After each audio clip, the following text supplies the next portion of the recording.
Earlier in the week, ESPN reported that Canelo Alvarez was finalizing a list for his customary September Independence Day weekend pay-per-view event with WBC cruiserweight champ Badou Jack and middleweight champ Jermall Charlo as the frontrunners. And now boxing editor Michael Benson is reporting that Charlo has emerged as the favorite. Though some fans get excited at the prospect of any Canelo event, many are upset that the biggest fight the 168-pound weight class has to offer won't be happening in the fall, which leads to 5 key questions. Number 1. Can Charlo win after 2 years off? Prior to Charlo's current state, many fans would have been thrilled with this matchup prior to Alvarez's move up to 168 in 2019, and especially after Charlo's dominant performance over Sergey Derevyanchenko in 2020. Charlo at that point was one of the hottest fighters in the sport and was seen at that time as the biggest threat to Canelo. A few years ago, he was even seen as a bigger threat than Benavidez, who at that time struggled with outside-of-the-ring issues and difficulty making weight. However, now, with an inactive Charlo also struggling with outside interferences, many see this as a cherry pick for an opportunistic Alvarez to add a big name to his resume at the perfect time. In recent boxing history, the only big fight of note that favors Charlo in this type of situation is of course Sugar Ray Leonard's 1987 comeback split decision victory over the great marvelous Marvin Hagler after 3 years out of the ring, winning without a tune-up. The biggest question is whether Charlo truly believes he can win, or if he'll be ill-prepared and rusty, simply selling himself short to earn what would undoubtedly be the biggest payday of his career. Number 2. Was Jack a better opponent than Charlo? On paper, no one ever asked for a fight with Jack, or for Alvarez to even fight at cruiserweight. But in an interesting twist, Jack has looked good as of late, winning 6 consecutive fights since losing back-to-back fights in 2019, capped off by his title-winning effort against Makabu in February. With reports stating that the Charlo fight is 90% done, it's possible that Jack's name was thrown in to provide interference to drive Charlo's price down in negotiations.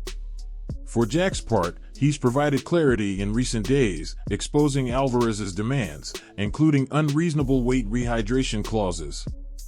It appears Jack is willingly out of the running, and himself demands a Canelo-Benavidez matchup. Number 3. Did Canelo pick Charlo due to the layoff?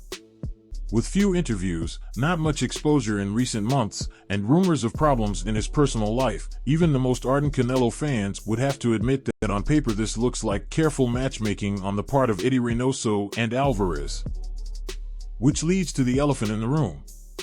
Is Canelo afraid of David Benavidez? So at 68, the best fight looks like you and Benavidez. He's born in America, he's half Ecuadorian, so does he count as Mexican, or that fight can happen if in the future? I don't know. Anything can happen, But that won't be a reason why I can hold it up, that he's Mexican, that... Like, when I guys, always I say this, you share that video and put whatever you want. When I say I don't want to fight Mexican, it's because I represent Mexico. And that's why. But I don't care. I fight anybody, and I fight all my entire life anybody. What do you think? I don't want to fight with Juan Mexico or Benavidez. But look, I hear his dad talking a lot of shit. But look, he's accomplished nothing. Confirmed $50 million offer from Al Heyman, and the Benavidez camp was not even answered by Team Canelo. Fans, and even some media members, are more sold than ever that Alvarez wants no part of Benavidez. In the past, Alvarez has gone on record saying he never wants to fight another fighter of Mexican descent, particularly on the Mexican Independence Day weekend. But at this point, one has to question the validity of this claim based on how imposing Benavidez has looked in recent fights. At some point, whether Canelo fans like it or not, this will have to be addressed, one way or the other, hopefully in the ring. And finally, the final question is, if a Benavidez fight isn't pursued, and Benavidez continues to excel, will the fans turn on him? The answer to this lies in the middle. Between fans and media, some will never question any choice Canelo makes when choosing an opponent, while others will despise anything he does inside or outside the ring. Now formerly the pound-for-pound king, Canelo is still the box office champion of the sport and easily the most polarizing fighter in the business.